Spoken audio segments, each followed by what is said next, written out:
மங்கை ஒரு கங்கை என மன்னன் ஒரு கண்ணன் என காதில் ஒரு காதல் கதை சொன்னால் என்ன? மங்கை ஒரு கங்கை என மன்னன் ஒரு கண்ணன் என காதில் ஒரு காதல் கதை சொன்னால் என்ன?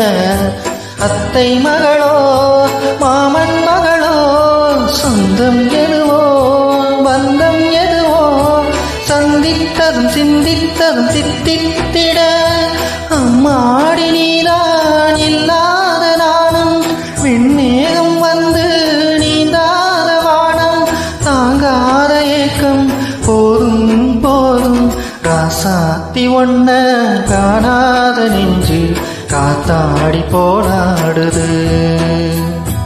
பொழுதாகி போச்சு விளக்கேத்தியாச்சு பொன்மானே ஒன்ன தேடுது ராசாத்தி ஒன்ன